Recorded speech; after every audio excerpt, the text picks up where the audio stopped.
Peut-être qu'on peut se présenter pour commencer chacun. Bonjour, donc moi je suis Dimitri Garcia, je suis enseignant à l'université en biologie et à côté de ça je fais des vidéos de vulgarisation et de cours de biologie sur YouTube. Voilà. Moi c'est Pierre Kerner, je suis enseignant-chercheur à l'université de Paris Diderot et je suis également vulgarisateur. J'ai fondé Vidéosciences, je suis blogueur sur mon blog Strange Stuff and Funky Things et voilà, je suis à peu près tout. Moi je suis Manon Bril, je suis doctorante en histoire à Toulouse et du coup j'ai une chaîne aussi de vulgarisation de l'histoire qui s'appelle C'est une autre histoire. Et moi je suis Marc de la chaîne Jurisplanète où j'explique, je fais des vidéos de vulgarisation et d'enseignement autour du droit et voilà, pour faire simple. Alors du coup en fait on nous a rassemblés pour traiter de thématiques qui touchent à l'enseignement, à la recherche. Je pense que peut-être qu'on va élargir sur la vulgarisation aussi en général. Parce que moi personnellement par exemple je fais plus d'enseignement donc sauf si vraiment c'est trop un sujet, mais je pense qu'on a tous une chaîne et on fait de la recherche en même temps, donc ça peut être intéressant de parler de vulgarisation, je pense. Voilà. Tout à fait. Alors on dirait pas comme ça, mais c'est pas du tout préparé. En fait, ce qui s'est passé, c'est que c'est les organisateurs qui nous ont proposé de faire cette table ronde et qui nous ont tous mis dessus, et on pensait que l'un d'entre nous était à l'initiative du truc et allait le driver. Et en fait, on découvre que c'était juste les organisateurs et pas nous. Mais il n'y a pas de problème, on a plein de trucs à dire sur l'enseignement et la recherche 3.0. On se demandait d'ailleurs pourquoi 3.0. Hein? Donc on peut émettre des hypothèses. 3.0, pourquoi? Peut-être parce qu'il y a eu un moment 2.0 et du coup c'est après. Ouais. Voilà. La démonstration, merci. C'est ça, faire des études finalement. La capacité de déduction.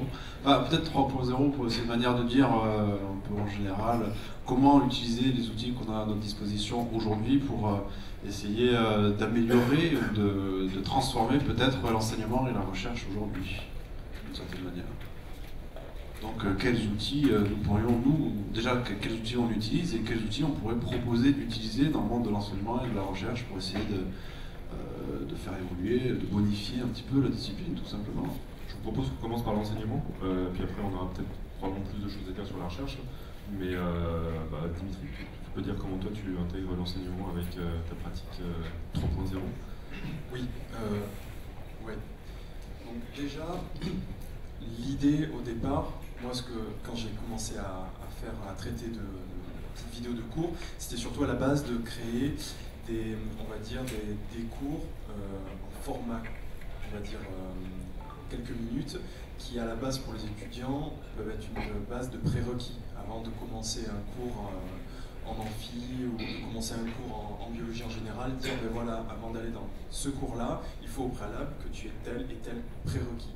Donc moi à la base c'était surtout d'éviter de perdre du temps moi-même de par avec les étudiants quand je me suis rendu compte en fait que certaines choses normalement auraient dû être maîtrisées ou certaines choses auraient dû être vues avec plus ou moins de détails, au moins que l'étudiant ait quelques notions de base sur ces thématiques-là. Je me rends compte que certaines ne le maîtrisaient pas totalement. Je me dis bon, soit je perds du temps maintenant, soit j'en perds pas, mais du coup je fais une version vidéo. Et pendant plusieurs années, j'ai perdu beaucoup de temps. Et là, voilà, en faisant il y a 2 ans en gros ce format-là, ça m'a permis aussi de dire aux étudiants, si vous ne maîtrisez pas, en gros, essayez de voir cette vidéo-là qui complétera ou qui nous permettra d'avoir les prérequis. Donc moi au départ c'était surtout faire du prérequis. Voilà. Ça fonctionne? Ouais, t'as vu un avant-après? Mais je sais pas. Là ils pourront en parler parce que il y a pas mal qui sont par ici. Mais ces vidéos en fait ne sont pas tant vues que ça par notamment moi mes étudiants. Elles sont surtout vues par d'autres personnes, d'autres universités, par le français, qui me disent très bien, ça me permet de revoir mon cours rapidement, super, ce cours-là normalement était fait en 1 heure, là il est fait en 8 minutes, ça permet d'avoir une vue générale, c'est rapide, c'est efficace, merci. Voilà, après les étudiants, je pense que ça peut les aider, oui, après fonctionner, je sais pas, mais ça c'est un truc que j'aimerais tester à partir de l'année prochaine, ouais. De dire, voilà, avant vidéo, après avoir vu, avant, est-ce que ça apporte ou pas, donc il y aurait des choses à faire, des choses à tester, oui. Ouais. savoir peut-être poser les questions au début de cours, qu'est-ce qu'ils ont retenu de la vidéo, j'en sais rien, pour voir si c'est resté, si ça fonctionne comme prérequis finalement. C'est ça, savoir si au final, après avoir vu ça, on a l'impression d'avoir compris, on se dit ouais, c'est génial, j'ai vu, il y a de l'animation, il y a du bruitage, c'est fun, c'est cool, mais au final, est-ce que quand on parle, je sais pas, de pouvoir réducteur, est-ce que finalement on a derrière l'idée de ce que biochimiquement ça va impliquer par rapport à une réaction, par rapport à ci, par rapport à ça. Et des fois, des choses qu'on pense avoir compris, peut-être ne le sont pas obligatoirement.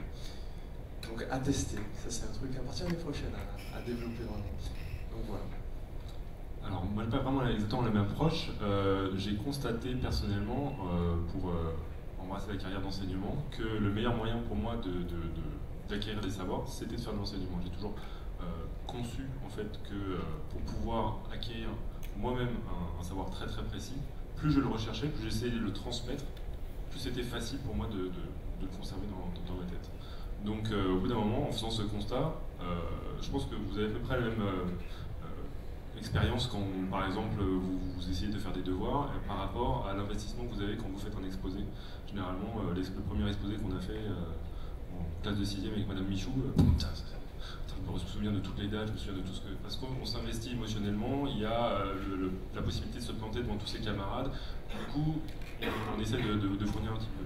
Et alors moi, ce que j'ai fait, c'est créer une unité d'enseignement dans mon université dans laquelle je propose aux étudiants de faire du contenu vulgarisé sous 3 formes, un blog, une vidéo et une restitution à la fin de leur vidéo, s'ils ont envie de faire des sketchs ou des choses, ils le font.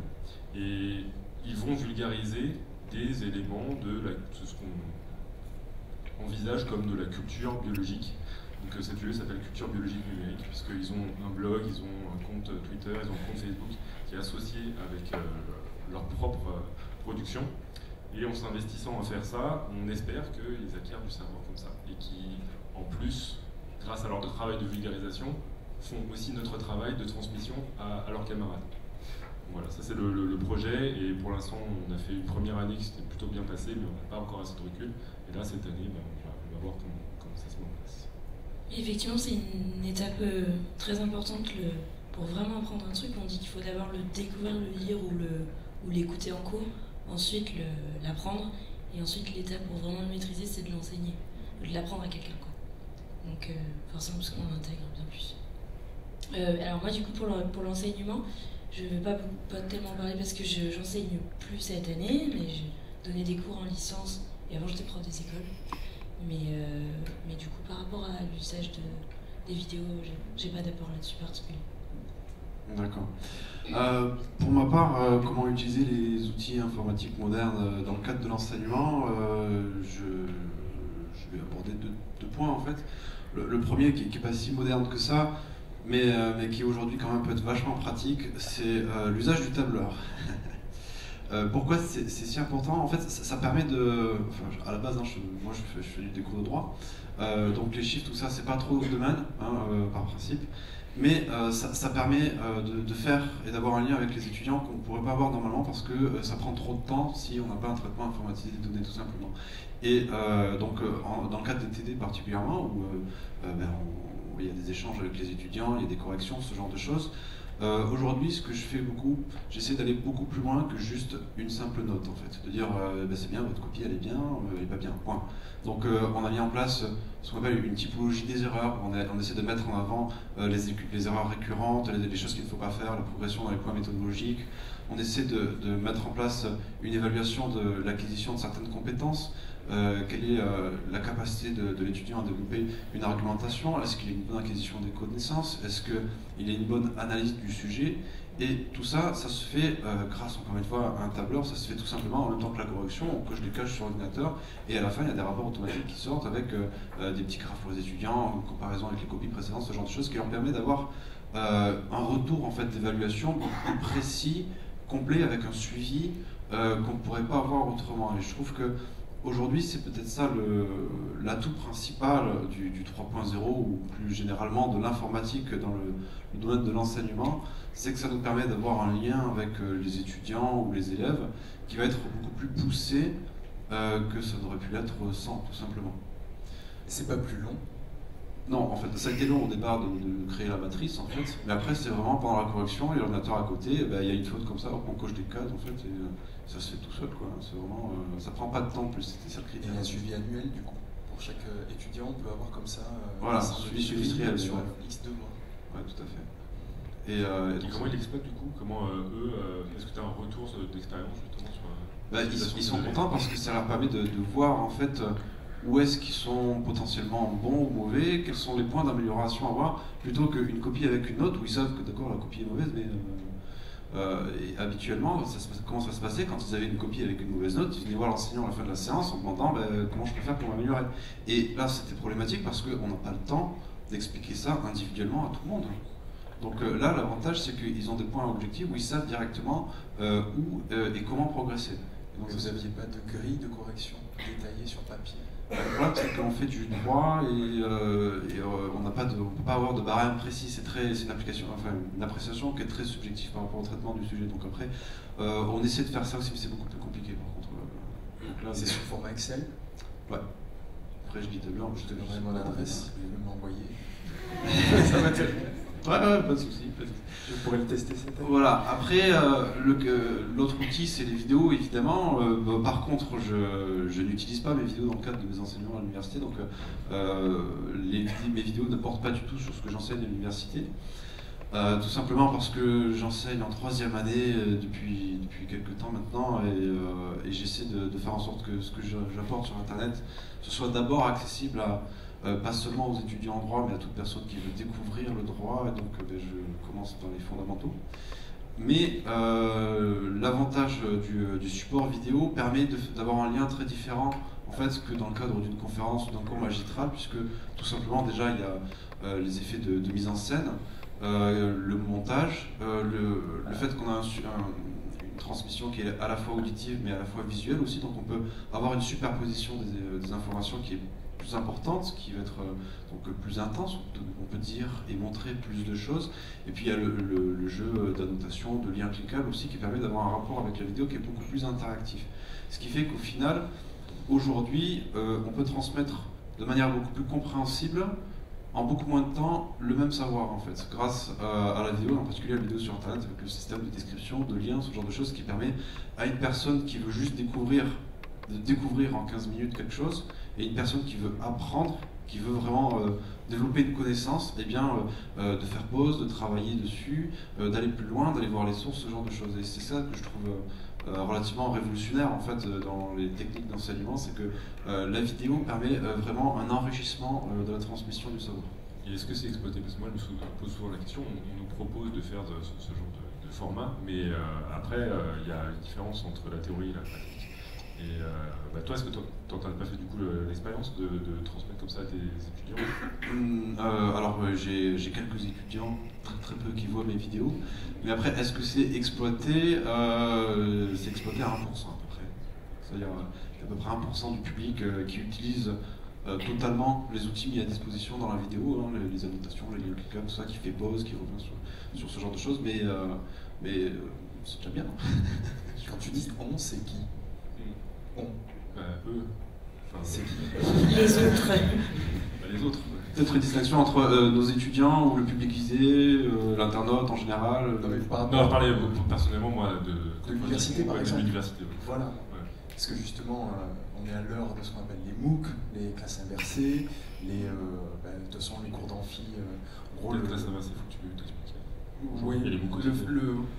L'idée, il y a plein de façons de faire la pédagogie innovante, il y a plein de façons. Format classe inversée, c'est en gros de dire aux étudiants, plutôt que de suivre un cours en amphi, qui du coup n'est pas interactif, qui finalement ne sert à rien, le prof est là juste pour parler sur des slides, pour juste délivrer un savoir, et que les étudiants soient finalement dans l'amphi en train de dormir, en train de, je prendrai tes notes, etc. C'est de dire, on enlève on enlève cette façon-là, et à la place, les enseignants doivent créer des vidéos dans un studio, si l'université est dotée d'un studio, etc. Et de dire aux étudiants, vous voyez la vidéo en amont, chez vous, tout seul, dans votre chambre, perdu.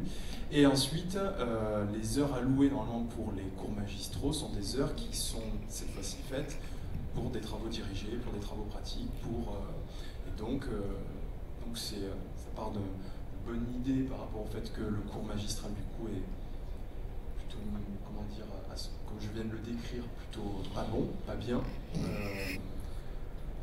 Donc c'est ça en gros l'idée de la classe inverse, c'est finalement avoir un cours finalement qu'on regarde en ligne quand on veut, quand on est motivé, quand on est bien réveillé, on met pause, on remet play, on revient en arrière, chose qu'on ne peut pas faire en amphi. Et ensuite, par contre, une fois qu'on a ça qui est fait, ben, voilà, on retrouve l'enseignant pour des applications, des exercices, etc. Bon, la question que je me pose, c'est est-ce que tous les cours magistraux sont obligatoirement des cours ennuyeux, des cours où il n'y a pas d'interaction, des cours finalement où le rassemblement, le fait finalement, ben, déjà vous êtes là, ben, la vidéo est filmée. Est-ce qu'on vous ennuie? Pourquoi êtes-vous là Ça sert à quoi, sachant que vous pourriez être finalement chez vous, voir la vidéo dans une semaine, lorsque vous serez voilà, peut-être plus en forme, etc. Donc c'est un peu cette question-là moi, que je me pose vis-à-vis de ça, c'est-à-dire est-ce que tous les cours magistraux sont obligatoirement classés comme ça? Est-ce que tous les cours magistraux sont ennuyeux, ne servent à rien? Le fait que les étudiants soient réunis dans un même lieu, qu'il y ait aussi une cohésion, un tissu aussi dynamique, hein, c'est les étudiants qui ensuite ils mangent ensemble, puis qui réfléchissent, qui est plein de choses, plein de contacts, de relations. Est-ce que ça, c'est finalement si mauvais que ça? Je pense qu'il y a aussi à discuter peut-être de ce côté-là. Parce qu'un cours n'est pas obligatoirement aussi sans... Enfin, on peut quand même interroger le prof à la fin d'un cours, on peut également... on est dans la prise active aussi, on se dit, ouais, il y a ce cours-là, si je ne le on va dire, si je ne suis pas au top à ce moment-là, je vais peut-être louper des choses, donc quand même il y a un effort de concentration à faire, au moment on se donne aussi un petit coup de pied aux fesses, et donc du coup on est obligé aussi de se dire, voilà, c'est maintenant, donc il faut travailler. Est-ce que cet effort est aussi important quand on est à la maison, je sais pas, avec de la musique, avec pourquoi pas un téléphone qui peut sonner à n'importe quel moment, avec un tweet, un bidule, je sais pas quoi, qui fait qu'on n'est pas impliqué parce qu'on se dit de toute façon, bah, je remettrai en arrière, je remettrai play, je reviendrai... C'est une question. Voilà. Je vais peut-être envoyer justement sur une question à Manon, parce que tu es en train de faire ta thèse, et du coup, je pense que c'est le moment où, dans la carrière quelqu'un qui fait dans l'académie, quoi, on se retrouve à plus solliciter l'acquisition de savoir. Donc toi, qu'est-ce que tu aurais préféré à ce moment-là? Est-ce que ton expérience d'apprendre pour pouvoir contribuer à ta thèse est totalement différente des cours que tu as eu cursus? Est-ce que c'est mieux? Est-ce que c'est moins bien? Est-ce qu'il a fallu acquérir une maturité nécessaire pour ça? Tu veux dire que tu me demandes si les cours que j'ai donnés étaient liés Non, les cours que tu as reçus pendant ton cursus, mais... la manière d'acquérir de savoir est totalement différente les de cours celle avant la thèse. Voilà. Alors c'est intéressant, mais j'ai un parcours extrêmement éclectique, et du coup en fait je suis arrivée en histoire quasiment en master en fait. J'ai juste fait 1 an dans la licence, vraiment en histoire. Du coup, en licence, c'est là où tu engranges les connaissances, machin. Et j'avais fait une année de prépa, un L2 d'histoire et un L3 pour préparer le concours prof des écoles où il n'y avait pas d'histoire. Et après, avec une équivalence, je suis partie en histoire. Et du coup, en master, il y a des cours qui étaient déjà très très orientés sur ce que tu faisais. Mais du coup, c'était ça l'apport pour mon travail à moi. Mais je sais pas sûr de répondre à ta question. Totalement autodidacte, c'est ça ou... Non, en master, il y avait quand même pas mal de cours, mais après, ouais, c'est plutôt la phase de la recherche vraiment qui construit ton savoir sur ton sujet, je pense. Pour mon cas, c'était plutôt ça. Et est-ce que cette recherche, tu l'as fait pareil pour des vidéos que tu l'as fait pour ta thèse? C'est pas le même genre de truc que je vais lire. Pour les vidéos, ça va être plus succinct et j'ai besoin d'intrigues exhaustives, etc. Ça dépend de certaines vidéos. Mais évidemment, oui, ce que je lis pour la thèse, c'est principalement des ouvrages, uniquement des ouvrages scientifiques. Mais par contre, il y a des trucs de vulgarisation des gens en histoire qui peuvent être intéressants pour reprendre. Alors voilà, je suis pas sûre de répondre à ta question. Moi, je pense que c'est un début de... Parce que on avait l'aspect enseignement, mais aussi on a l'aspect recherche. Et très personnellement, et je voulais savoir si c'était répandu dans mes autres domaines, moi j'ai découvert en faisant mon activité de vulgarisation que toutes les compétences que je sollicitais pour pouvoir faire un article, n'importe quel article, hein, quand je fais un LOL4 ça marche pas, mais quand je fais un article un petit peu plus poussé, c'était des compétences que je pouvais tout à fait exploiter pour la recherche. Alors, je ne sais pas si c'est parce que c'est les thématiques que j'essaie de pousser dans mon blog qui fait que je sollicite les mêmes compétences, ou si c'est parce que c'est une bonne manière de Moi, je pense que par contre, en tout cas, ce que ça peut m'apprendre, c'est une certaine efficacité. Parce que la vulgarisation, tu dois tirer un peu quand même l'essence du truc, en essayant de pas trop l'appauvrir, mais tu es obligé de réduire et de pas tout donner. Voilà, sinon tu refais un cours, voilà, tu es obligé de simplifier. Et du coup, ça, des fois, c'est quand même assez pratique, je trouve, pour avoir un espèce d'esprit de synthèse quand tu lis un ouvrage, un article dont tu as besoin.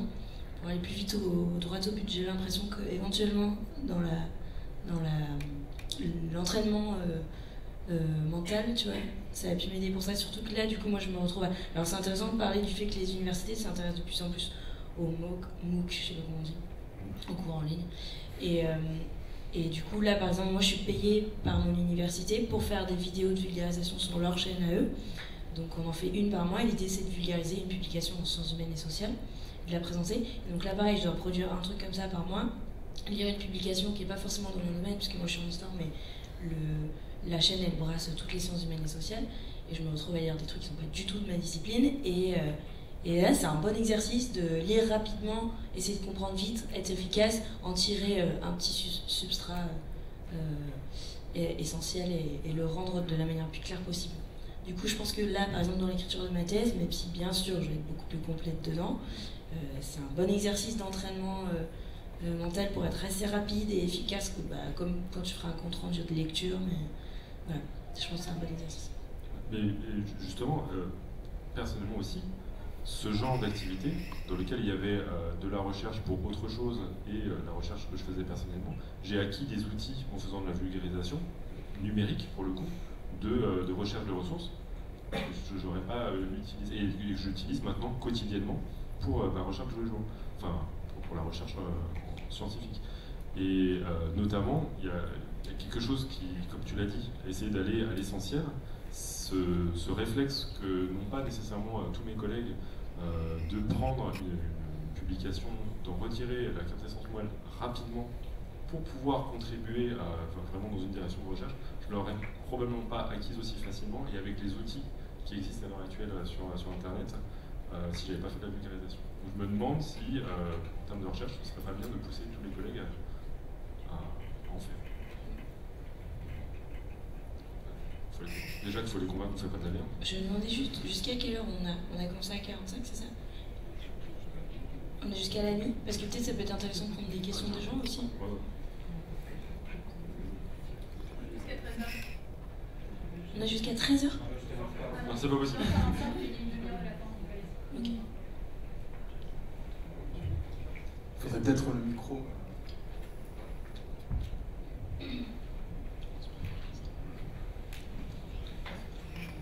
Est-ce que la vulgarisation en fait fonctionne mieux, on va dire, enfin plus efficacement, juste parce qu'en fait c'est plus adéquat par rapport au fonctionnement du cerveau et de la mémoire en fait, parce que on retient mieux ce qui est dans une vidéo que dans un cours.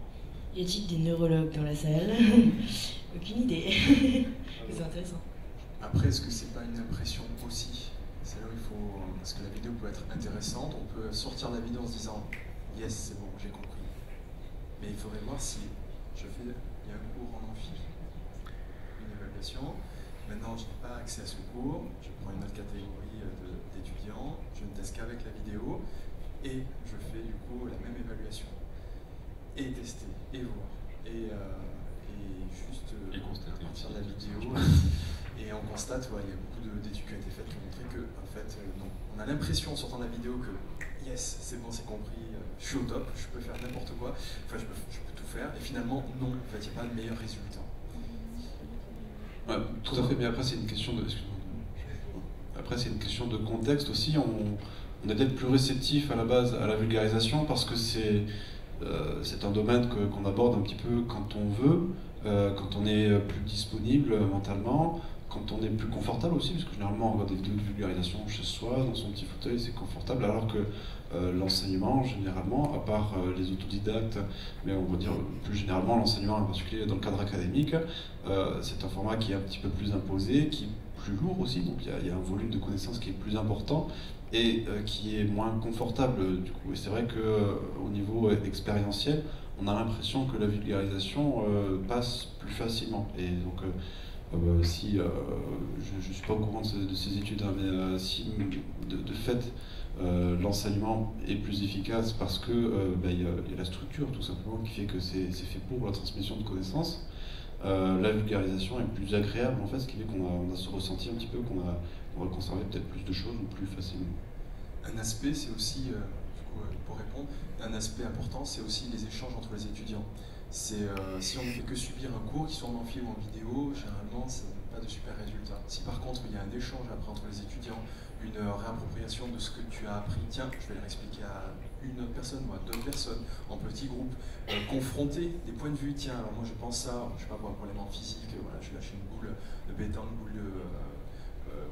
une balle de tennis, etc. Tiens, laquelle va arriver en premier, pourquoi, tiens, et confronter, poser du coup, on va se poser des questions à ce niveau-là, confronter les points de vue, tiens, pourquoi tu me dis ça, tiens, est-ce que tu peux me l'écrire en équation?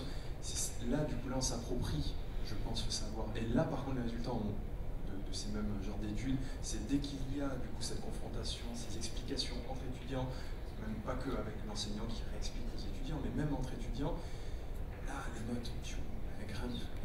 Parce que là, du coup, ça fait appel à plusieurs autres choses, mise en relation, de parler, de pouvoir communiquer avec l'autre, de voir si son raisonnement tient la route, parce qu'en leur expliquant, ah mince, mon raisonnement donne B, B donne C, et en fait, ah ben non, ça donne pas C, ben non, regarde, t'es pas logique, il te manque tel aspect. Ah ouais, et du coup, même la personne qui explique apprend en expliquant, parce qu'elle dit, waouh, ouais, là je suis pas très logique, il me manque une étape, je vais revoir mon cours. Boum. La vidéo permet de revenir en arrière, la vidéo permet de mettre pause et de dire, ah tu vois, là il manquait ce truc-là. C'est là l'intérêt aussi de la vidéo par rapport à un cours qu'on a eu et on n'a plus que le support papier, par exemple, sauf si ça a été filmé, par exemple. Je vais enfoncer le clou et lui dire que, à mon avis, la transmission, justement, pas la vulgarisation qu'on consomme, mais la vulgarisation qu'on produit, à mon avis, c'est une bonne piste à explorer parce que, par contre, je ne sais pas s'il y a des études qui ont été faites, mais d'expérience personnelle et surtout des retours qu'on peut avoir avec les étudiants, l'investissement est réel puisqu'ils savent qu'ils vont devoir produire quelque chose et dont généralement on essaie de solliciter leur fierté, quoi. Et s'ils ont envie d'être fiers de leur produit, généralement ils s'investissent plus. Et à mon avis, l'enseignement ne peut pas marcher s'il n'y a pas d'investissement. Et puis surtout les vidéos de vulgarisation, en tout cas, je parle pour moi, c'est certainement pas des cours, quoi. C'est vraiment pas un enseignement. Tu vas pas retenir tout ce qu'il y avait dans la vidéo à la fin. Ça va vite. C'est pas du tout conçu comme un cours et c'est pas fait pour ça. À la fin, tu vas avoir les grandes lignes un peu en tête, mais tu pourras pas ressortir le contenu. Il faudrait la regarder plusieurs fois, il faudrait vraiment l'apprendre. C'est autre chose, je pense. C'est plus piquer la curiosité, susciter l'intérêt que apprendre quelque chose. En tout cas, les miennes sont vraiment pas des cours, quoi. Vraiment pas. Ouais. Bonjour. Alors justement, je voulais rebondir sur ce que vous disiez. Parce que moi, je fais un master en recherche en communication. Et je m'intéresse justement à tout ce qui est vulgarisation scientifique sur YouTube, spécifiquement. Et en fait, j'ai fait un questionnaire en ligne qui a été assez partagé, enfin j'ai beaucoup de réponses. Et quelque chose qui ressort, qui est assez nouveau et assez intéressant dans cette forme de vulgarisation, c'est que justement, il y a beaucoup de gens qui prennent des notes pendant la vidéo, qui mettent pause, qui ensuite vont se renseigner et vont voguer, ils vont nager sur YouTube, ils vont voguer de vidéo en vidéo. Beaucoup, t'as des chiffres? Alors moi, j'ai à peu près 1200 réponses sur le questionnaire, et il y avait 11%, je crois, des gens qui disaient justement prendre des notes, et qui après expliquaient plus ouvertement leur démarche.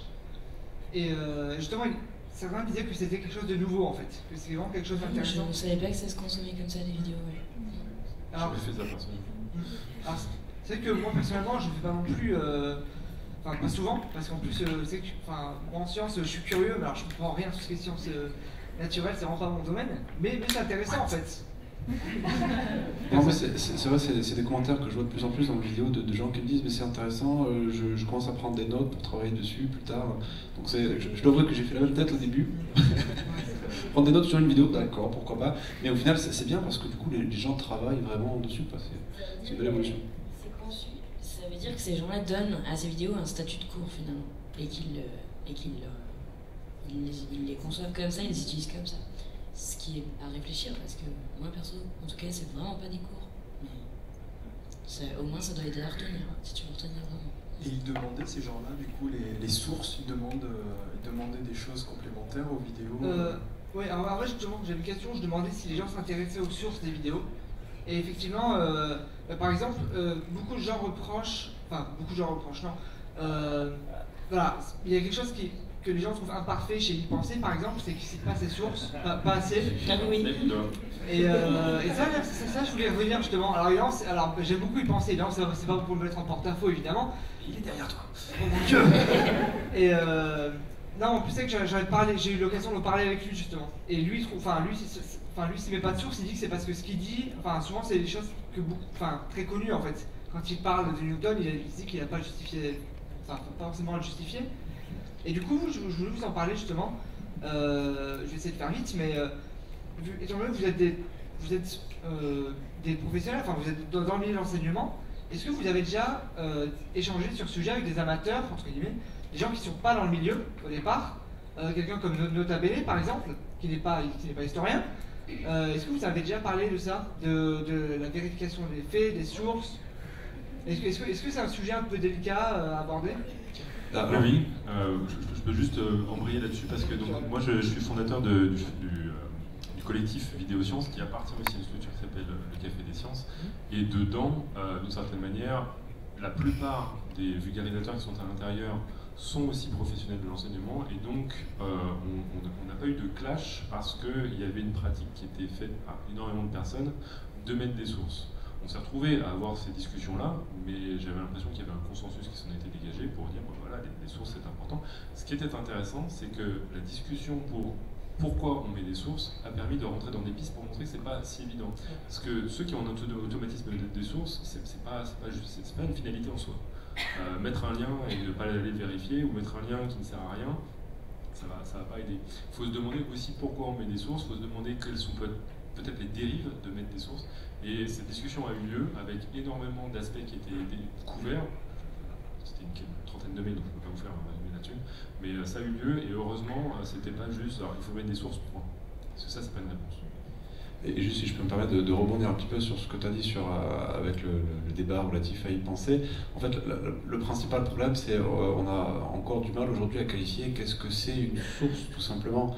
Et dans le cadre dans une situation comme celle de Boris Benamran, où en fait il fait plus part de sa culture générale, ce qu'il a appris au fil du temps en lisant de divers ouvrages et beaucoup de choses.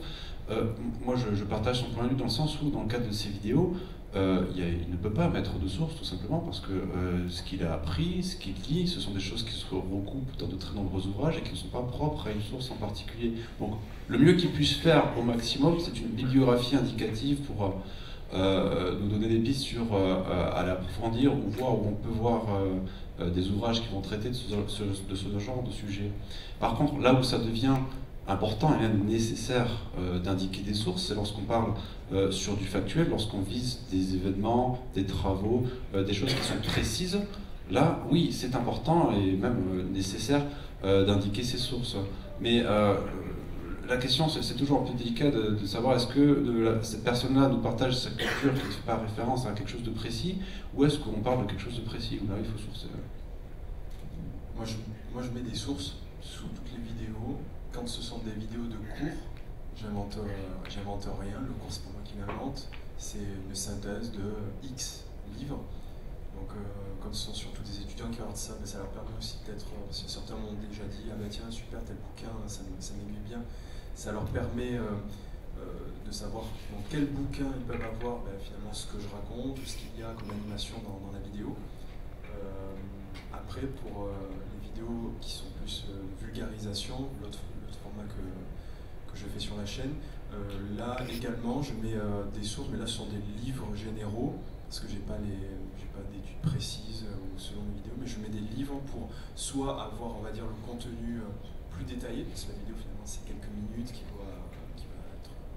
va prendre le sujet et vraiment le synthétiser à l'extrême des fois. Et donc ça permet d'avoir, voilà, moi je me suis basé sur 3, 4, 5 ouvrages majeurs qui discutent de ça, mais cet ouvrage-là lui-même a utilisé lui-même, les auteurs ont utilisé énormément de sources. Donc c'est source de source, donc c'est indirect au final. Donc avoir une réponse oui, non, moi c'est surtout pour dire que ce que je raconte, ben, ça a été pris là. Maintenant, si ça a été pris là, ce bouquin a été publié, qu'il y a eu une préface à partir de tel inspecteur, qui a également telle on va dire, référence dans le bouquin, moi ça me permet de me protéger moi. C'est-à-dire en gros, si je dis une bêtise, c'est parce qu'elle provient de là. Sauf après, ça peut être des bêtises aussi pendant le tournage, et il en arrive, hein, donc je rajoute une petite notification. Mais sinon, après, c'est surtout pour me protéger, parce que pour moi, donner une source par Internet, des fois, si le site on ne le maîtrise pas, si on ne connaît pas les sources de ce site précis, de ce blog précis, je fais confiance totalement à l'auteur, je fais confiance au... C'est pas évident, donc moi c'est surtout pour dire, ben voilà, je ne connais pas tout sur tout, loin de là, donc par contre ce que je raconte, je l'ai pris de tel bouquin, de tel article, de telle chose. Voilà. Moi pour ma part, je ne donne pas forcément des sources à chaque vidéo, parce qu'il y en a qui sont très courtes, très légères, mais en vrai je trouve ça serait bien de le faire, et limite c'est un peu de la flemme, donc voilà. Ce qui me dérange plus, moi, c'est de revendiquer de ne pas vouloir donner ses sources. Moi, ça me met pas trop à l'aise, mais après, voilà, on a déjà eu l'occasion d'en discuter avec Bruce. Mais ce que je fais, c'est que sur les vidéos qui sont un peu plus longues et un peu plus fournies, je donne des pistes de lecture plutôt que vraiment les sources que j'ai utilisées, plutôt des pistes de lecture pour aller plus loin que aller vérifier ce qui a été dit, mais ça pourrait, moi j'ai rien contre non plus. Et je pensais à l'exemple donc, de Ben de Nota Bene. Effectivement, Ben donc, n'est pas historien, le dit régulièrement et le sait, et sait que des fois il se trompe, etc. Et justement, il a une super attitude par rapport à ça, parce qu'il a créé une page Facebook fermée, un groupe Facebook fermé de vidéastes d'histoire, dans lequel il intègre, on fait rentrer régulièrement des chercheurs, des doctorants, etc. Il faut révéler le nom de ce groupe parce que c'est beaucoup. Les forces d'intervention historique. C'est très belle. Et du coup, il demande, en fait, régulièrement, tous les vidéastes dessus, on peut soumettre nos scripts, et ceux qui sont qualifiés dans le domaine vont proposer une relecture, ce qui est super. Et voilà, et Ben, il est vraiment là-dessus. Et il a toujours dit, non, moi je suis pas historien, j'essaie de faire le mieux possible. Et à chaque fois qu'un historien spécialiste vient l'attaquer, parfois de manière pas très délicate d'ailleurs, il dit « Ah mais pas de problème, rejoignez le groupe et venez critiquer les scripts, aidez-nous à nous améliorer. » Et souvent les gens ne viennent pas, malheureusement. Mais du coup voilà, donc il y a il y a des choses qui essayent de se créer pour, même si on n'est pas spécialiste, ensemble essayer de s'améliorer. Donc il y a des dynamiques de ce type. Moi je voulais plus rebondir sur le fait d'avoir un avant-après par rapport aux vidéos. Et je ne sais pas si vous connaissez la chaîne Veritasium. J'ai assisté à une de ses conférences à Montréal, et lui il a fait son doctorat sur comment enseigner donc la physique en l'occurrence avec le multimédia, et la grosse conclusion qui sortait avec il a fait une étude sans vidéo, avec vidéo, un simple exposé, une vidéo avec des petites animations et tout, et le plus gros bonus qu'il avait avec la vidéo, c'était quand il partait du point de vue de l'élève en exposant d'abord tout ce qui est faux, enfin en exposant d'abord toutes les idées préconçues, quoi. Donc je sais pas s'il y a je peux pas tout rendre, je me rappelle pas exactement, mais il y a une conférence, il me semble, où il parle de ça en détail. Je pense que ça pourrait être intéressant pour l'efficacité des vidéos dans ce sujet-là. Je sais pas comment ça s'applique en dehors de la physique, mais... Il y a un TED sur ça, ouais, on montre un petit peu. Et c'est vrai, ouais, partir des idées préconçues, des idées reçues, avec... c'est d'ailleurs, parler de Bruce, la première vidéo qu'il a faite, ça partait de ça aussi.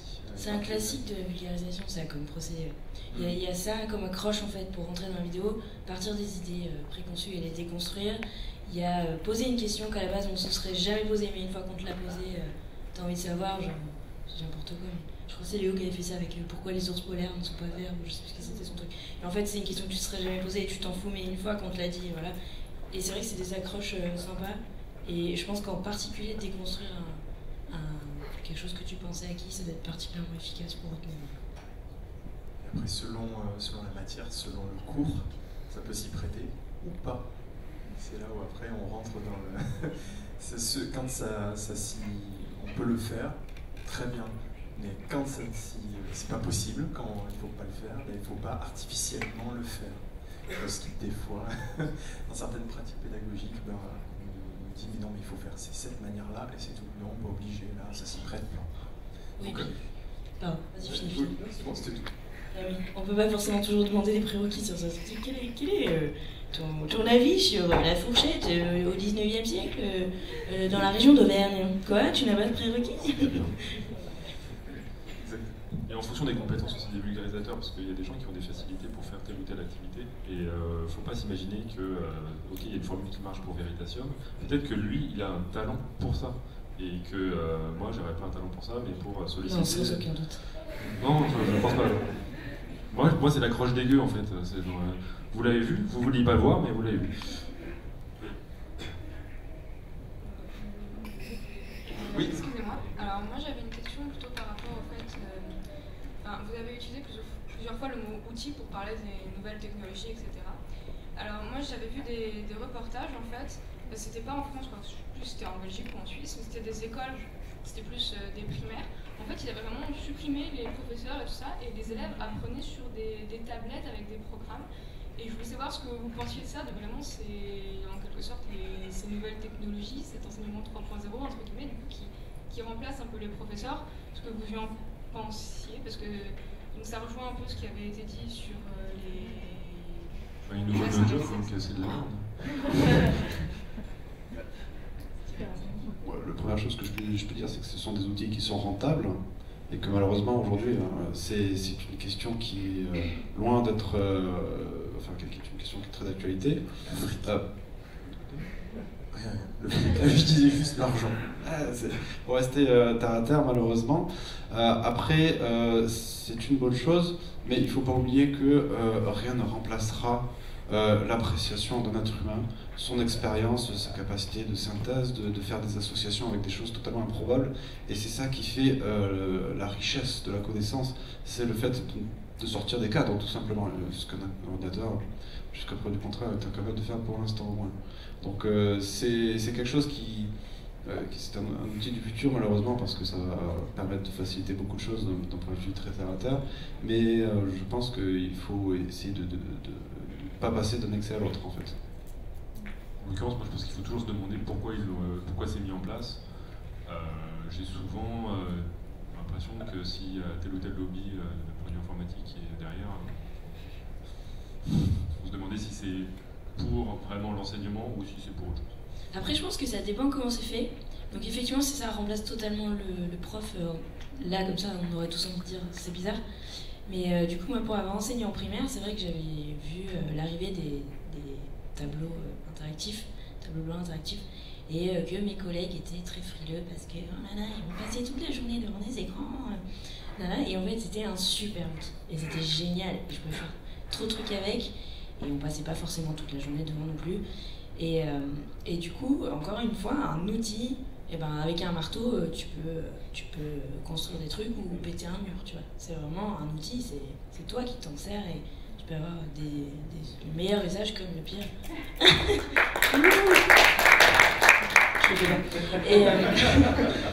Bref, et du coup, bon, remplacer totalement l'enseignant, là, vu comme ça paraît excessif, faut voir comment c'est fait, j'en sais rien. Mais je pense qu'on peut se servir intelligemment de la machine, se soulager de plein de trucs à la con. Et le tableau, là, ça me permettait d'envoyer ce que j'avais sur l'ordi, sur l'écran en gros. Les petits qui ont du mal à... J'avais des CP cette année-là, et quand on leur dit bah, vous corrigez la phrase A de l'exercice 3, et ben, ils savent pas se repérer dans la page, ils savent pas où c'est, alors que là c'est écrit, c'est affiché en gros, je scanne le livre, c'est affiché en gros sur le tableau, ils voient où c'est, alors qu'avant on faisait une photocopie en plein de morceaux pour qu'on ait l'image en grand, une espèce de poster de la page du jour, enfin c'était l'enfer. Là en 2-2 c'est scanné et ça va. Si on disait maîtresse c'est quoi ça, c'est quoi un scarabée, je tape scarabée Google Images en vérifiant ce qui sort. Et je l'envoie sur le... Non mais c'est fou, on a frôlé la catastrophe plein de fois, mais on l'envoie et c'est hyper interactif et c'est super bien, un tableau interactif. Bref. Des Pokémon à tes CP, c'est ça? Voilà, et où par exemple aussi ce qui était génial c'était Google Earth pour dire hey regardez on va aller voir les pyramides, pour gros zoom, et c'était trop cool, voilà. Donc on peut se servir intelligemment des outils et pas être trop frileux, parce que moi j'avais des collègues qui étaient ultra jeunes et qui étaient ah non moi je préfère les photocopies, et donc il y avait plein de matos et c'était trop dommage de pas s'en servir, voilà. Donc je pense qu'il faut pas non plus être trop frileux à ces outils qui peuvent être super précieux, ça dépend comment c'est fait, c'est nous qui les gérons, je pense. Après, ce qui peut valoriser aussi les étudiants, l'élève, etc., c'est aussi l'enseignant, parce que la tablette, elle peut faire « yes, bravo, bingo, vert, super, la belle musique », et derrière, quand je veux dire, il y a aussi peut-être un référent qui peut aider aussi, mais pas que dans la matière même, ça peut être aussi psychologiquement, ça peut être aussi, parce que l'élève, il peut à ce moment-là avoir des problèmes à côté, ça je ne sais pas si une tablette quelconque ou un ordinateur peut détecter ce genre de choses-là, donc il va apprendre, mais on ne connaît pas l'humeur du jeune, et s'il a mal dormi ou quoi, une personne humaine peut dire mais oulala, mais t'as les yeux un peu gonflés, bon, c'est normal peut-être que tu ne réussisses pas l'exercice. Voilà, donc il y a aussi cette compréhension-là et l'encouragement qui peut être fait et aussi la relativité qui peut être faite vis-à-vis de ce qui est fait, quoi. Alors l'enfant qui ne réussit pas, c'est pas la mort, c'est pas la fin du monde pour lui. Donc ça peut permettre, alors que l'ordinateur peut dire mais t'as que 2 sur 20 ou recommence. Enfin, je caricature, mais pour dire simplement qu'il peut y avoir aussi ces aspects-là humains. C'est plus ou moins chaleureux une tablette, quoi. Est-ce qu'il y a d'autres questions? Oui, bonjour. En fait, je voulais aussi rebondir, et malheureusement, je n'ai pas suffisamment de choses, donc voilà, il faudra approfondir chacun à la maison. Il y a énormément de modes d'apprentissage différents. Il n'y a pas qu'une seule façon. Il y en a, c'est en écoutant, il y en a, c'est en écoutant, mais en visualisant le lieu où est-ce qu'ils sont. Il y en a, c'est en écrivant, en prenant des notes. Il y en a, c'est purement visuel, et on s'en fiche de l'auditif. Et donc en fait, c'est même chacun n'est pas purement visuel, purement auditif, et ça peut être un mix de tout ça. Et il est très important, je pense, pour moi c'est un gros problème sur l'éducation de manière générale, qu'on sous-estime justement comment on peut bien apprendre. Alors là, il y a eu un message de comment bien passer un message avec une vidéo, comment bien communiquer, mais comment apprendre, ça c'est une autre question qui est très intéressante, et je pense qu'elle n'est pas assez posée aux enseignants, aux professeurs et aux instituteurs. Et là-dessus, je pense en fait que du coup il n'y a pas une réponse, et c'est un peu comme la transition énergétique, on ne va pas supprimer le nucléaire et mettre que de l'éolien. Il y a un mix énergétique, il y a un mix au niveau éducatif, et donc c'est en diversifiant les apports sur l'éducation qu'on pourra apporter pour le plus grand nombre. Voilà, c'est juste. Je rajouterais même des degrés de maturité, parce qu'il y a les petits vont être certaines catégories de petits enfants vont être plus sensibles au visuel, d'autres ce sera plus tard, d'autres. Et quel boulot pour l'enseignant que de dire cette séquence-là, je vais la faire d'un côté réel, en même temps je vais préparer un support écrit qu'avec des dessins pour ceux qui sont plus dans le schéma, en même temps un support écrit que texte pour ceux qui sont plus dans la lecture, en même temps un format vidéo qui sera préconçu pour ceux qui voudront le revoir. C'est terrible. Mais après ça, si je peux me permettre, oui, c'est peut-être pas un travail qui repose trop sur l'enseignant, mais plus justement sur l'élève, l'étudiant. Moi, c'est un message que j'essaie de faire passer aujourd'hui, de dire aux étudiants, mais apprenez à vous connaître. Essayez d'identifier comment votre mémoire fonctionne, est-ce que vous êtes plutôt auditif, visuel, ce genre de choses. Et c'est après à vous d'adapter votre manière de travailler à comment vous êtes, comment vous fonctionnez. Parce que combien de fois je vois des étudiants qui s'acharnent, qui travaillent excessivement, vraiment beaucoup trop en termes de temps et d'une manière inefficace parce qu'ils essaient d'apprendre, parce qu'on leur dit que c'est comme ça qu'il faut faire, il faut recopier, il faut lire, faire 50 milliards de trucs, mais ça ne correspond pas à comment leur cerveau fonctionne. Et du coup, ça ne marche pas ou pas assez bien. Et voilà, donc aujourd'hui, vraiment, ça, ce domaine-là est plus du ressort de l'étudiant ou de l'élève, où il faut essayer de sensibiliser les gens sur comment votre cerveau fonctionne, comment votre personne fonctionne, essayez d'identifier vos rythmes de travail, est-ce que vous êtes plutôt du matin, du soir, les plages qui sont les plus propices justement à l'apprentissage, à la mémorisation, ce genre de choses. Et ça, malheureusement, c'est quelque chose que nous on ne peut pas faire parce qu'on ne peut pas adapter notre enseignement au particularisme de chacun. Mais par contre, chacun peut adapter sa manière d'apprendre à comment il fonctionne. Alors nous, ce ne serait pas à le faire, mais peut-être que justement les instituts, les universités dans lesquelles on appartient, ou même l'enseignement, l'éducation nationale, pourraient mettre en place des outils, pour le coup, qui leur permettraient aux étudiants, aux élèves, d'identifier leurs capacités. Et ça devrait être un sujet justement à part entière, et on en est loin. Quel beau sujet. Après quand même, c'est quand même un truc auquel moi, je suis passée à l'ancien concours de prof des écoles, on avait encore une année de formation à l'IUFM, ce qui n'existe plus maintenant. Et je peux te dire, ces trucs-là, on les a rabâchés aussi, quand même, on en parle beaucoup. Et du coup, en parler, mais après, il n'y a pas d'outils qui sont déployés. Si. Tu veux dire des moyens matériels? Oui. Pas forcément. Effectivement, il n'y a pas forcément un budget pour ça, mais par contre, la théorie de, eh ben justement, il faudrait que tu aies un truc visuel et que tu aies un truc écrit et que tu le lises à l'oral pour que celui qui apprend comme ça et puis nanana et tout, effectivement, tout ça, tu le sais, on te le dit. Mais dans l'enseignement, tu es toujours face à ce truc-là où tu peux toujours en faire plus, arrêter de vivre et de respirer parce que En vrai, il faut un cours particulier à chacun, tu vois. Parce que tout le monde est différent, tout le monde a un niveau différent. Le top du top, ça serait qu'on est tous un seul élève, tu vois. Donc voilà. Donc en vrai, tu peux toujours faire encore plus. Tu peux faire un exercice à chacun. Enfin voilà quoi. Donc c'est quand même, en fait, voilà, c'est toujours trouver le dosage entre j'essaie de faire le mieux possible et en même temps je peux pas tout faire. C'est ça qui est compliqué. Ce qui est terrible, ce que tu dis, c'est que des fois, du coup, beaucoup de jeunes enseignants se retrouvent avec je suis mauvais, je suis pas bon parce que je ne fais pas, je ne respecte pas ce que les théoriciens ont dit. Mince, il faut que je puisse le faire de toutes ces façons-là, je ne le fais que de cette façon-là, c'est pas bien, je suis pas bon, et du coup, c'est terrible ça. Après, ce que tu disais, c'était super, mais c'est pour les grands. Mais je pense du coup aux petits. Voilà, les petits, finalement, maternels, primaires, qu'on puisse, là, du coup, je sais pas si... Ils ont le cerveau qui n'est pas encore totalement formé. C'est ça. Mais après, en termes des moyens matériels à mettre en place à l'échelle universitaire, moi, j'avais l'idée un petit peu pour un de mes débats favoris, c'est d'essayer de remettre en place les années propédeutiques, en fait. Où les années propédeutiques, c'est une première année avant d'entamer le cursus, en fait, où c'est là où on peut vraiment opérer un nivellement au niveau du français. Et c'est là qu'on peut instaurer aussi justement des découvertes des autres disciplines pour limiter les taux en fait, de réorientation, de décrochage, ce genre de choses, et instaurer des matières sur la méthodologie, sur l'apprentissage, ce genre de choses. C'est quelque chose qui se faisait avant, apparemment, enfin quand je dis avant, c'est vraiment avant, et qui aujourd'hui ne se fait plus, soi-disant pour des raisons de moyens, enfin de budget tout simplement, alors qu'il y a des études qui commencent à montrer que en fait non, on se retrouverait vraiment parce que ça limiterait énormément l'échec, les inscriptions par erreur, ce genre de choses, on augmenterait pas mal la performance des étudiants en mettant en place une année dédiée vraiment à la découverte du monde universitaire, son fonctionnement, ses possibilités, sa méthode, ce genre de choses. Donc après le bac, juste après. Voilà, c'est ça, entre le bac et la première année.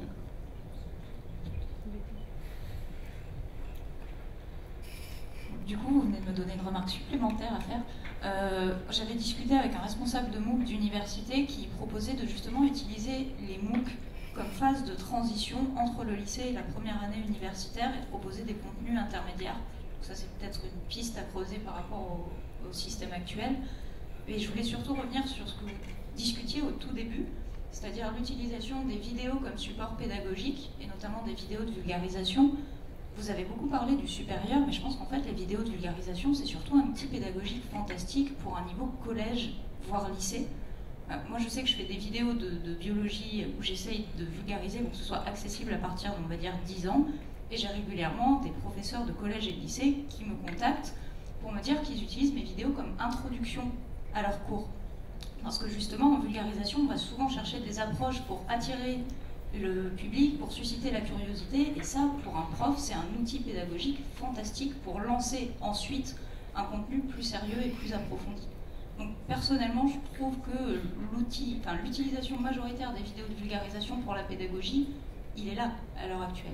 Ah oui, totalement. Bon, après, le problème, c'est qu'on parle que de ce qu'on connaît, en fait, hein, malheureusement. Donc, on est tous du milieu universitaire, donc pour le secondaire, on ne peut pas trop dire.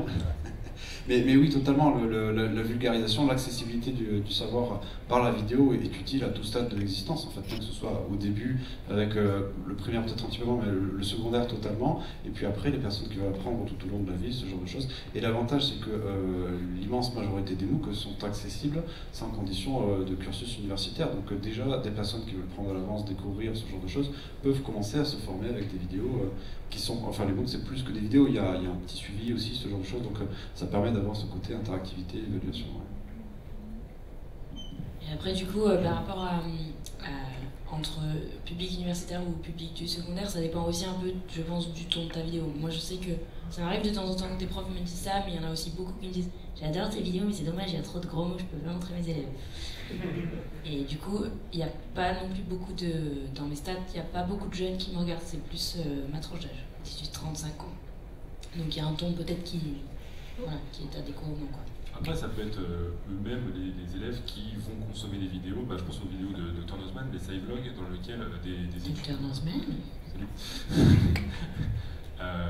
qui justement va intéresser des élèves qui peut-être au cours du collège ou du lycée se demandent ce qui peuvent leur arriver, et ça va être une information non pas seulement sur le contenu mais aussi sur le cursus, genre à quoi ça ressemble à l'université, en cours d'université, qu'est-ce qu'on apprend, et je pense que ça c'est aussi exploitable non pas par les profs mais par les élèves eux-mêmes qui, attirés par un format qui leur correspond, vont avoir des informations sur ce qui se passe après.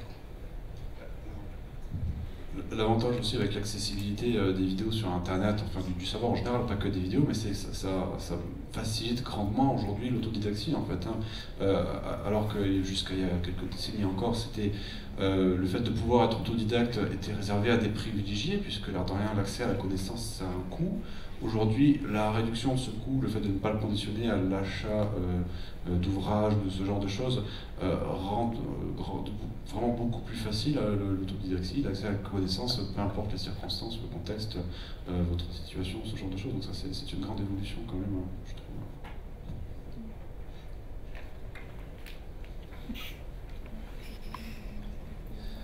Bonjour. Donc, moi, ce que je me pose comme question, c'est avec la mise en place, par exemple, de vidéos sciences, la mise en place du Café des Sciences, la vidéothèque d'Alexandrie, est-ce qu'on passe pas ce qui, au départ, était une vulgarisation scientifique à une réelle didactique des sciences, qui est faite autant par la société civile, c'est-à-dire, par exemple, des personnes comme moi, qui ne suis pas forcément scientifique, mais qui animent un blog avec des collègues, etc., où on essaye d'avoir une vulgarisation de la science positive, un peu, pour essayer de parler des choses qui marchent.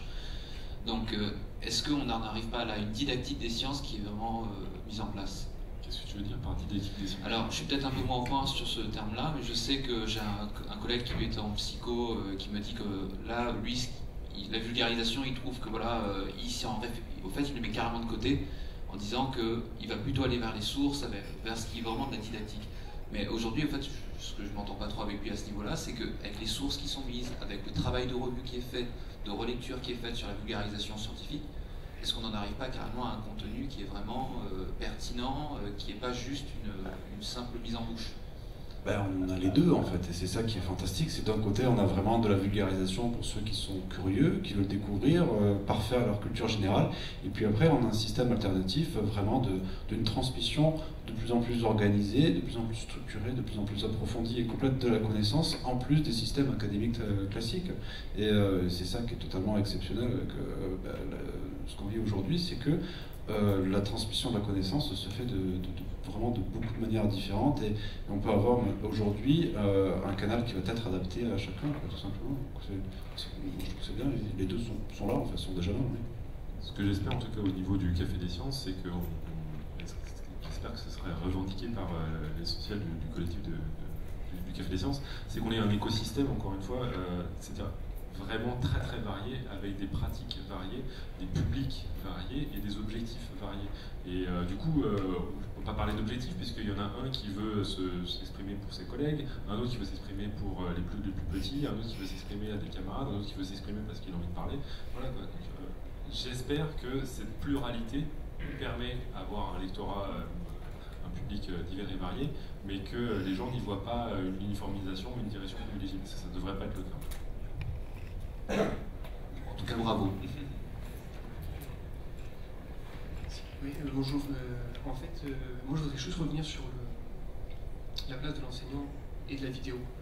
Je pense qu'un élève a besoin de poser des questions à un enseignant pour développer son esprit critique. Et la vidéo est très très bien comme support de travail à la maison, mais moi je sais que je pose souvent des questions à mes enseignants qui ne répondent pas forcément parce qu'ils sont au Festival Play Azur.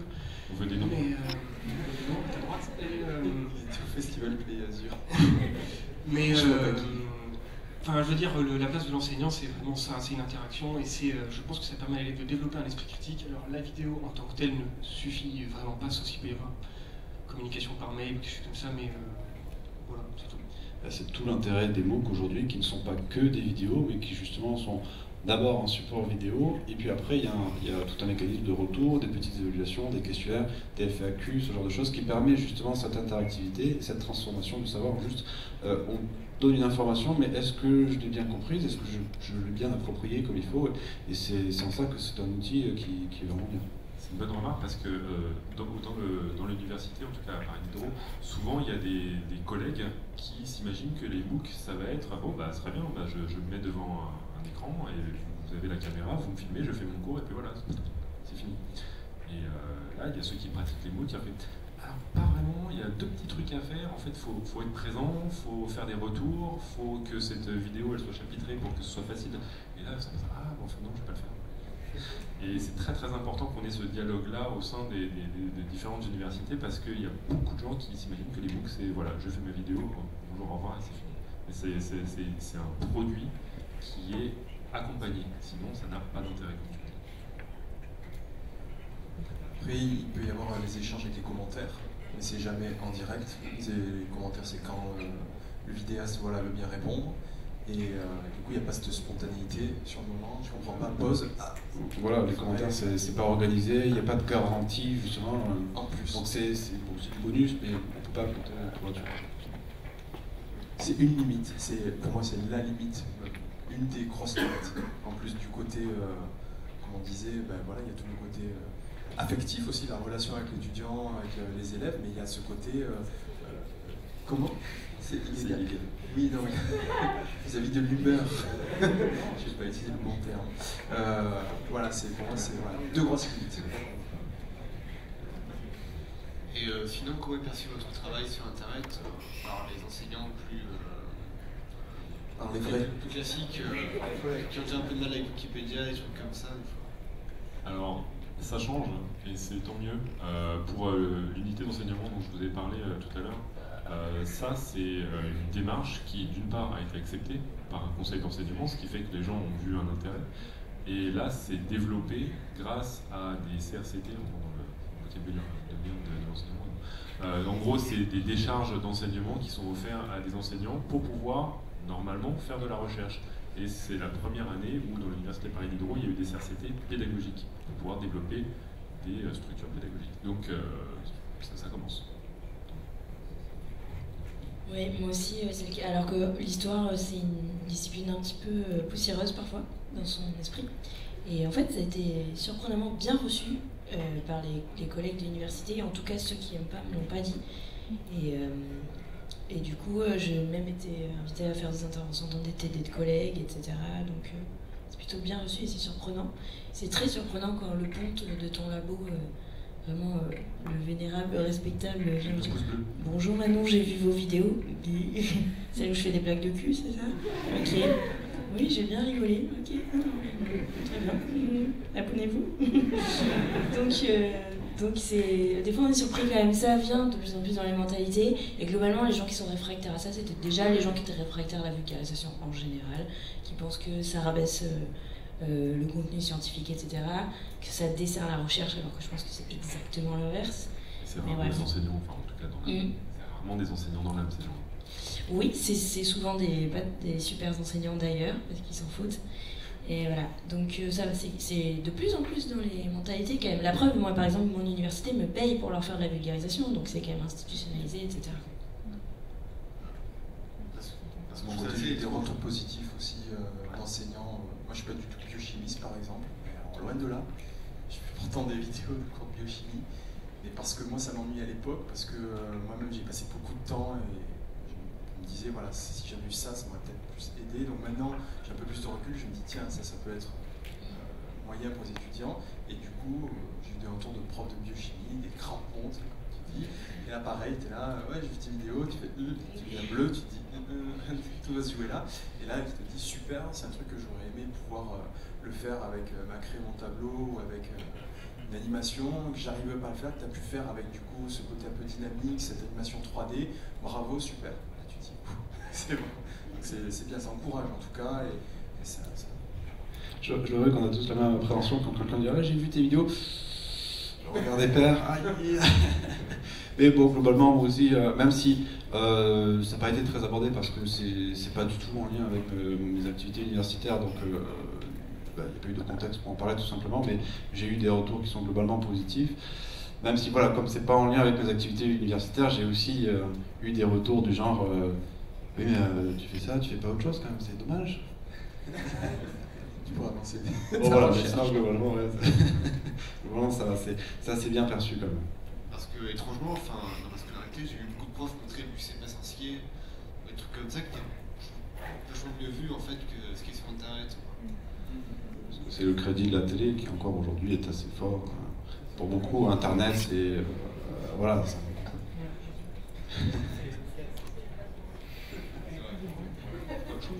Finalement, je dois arriver d'une autre activité. D'ailleurs, juste y invite, c'est Sciences Mo, c'est l'atelier salle 4, je crois, dans lequel il y a différents dessinateurs qui vont vous dessiner des définitions de mots scientifiques et vous devez deviner laquelle est la vraie. Voilà.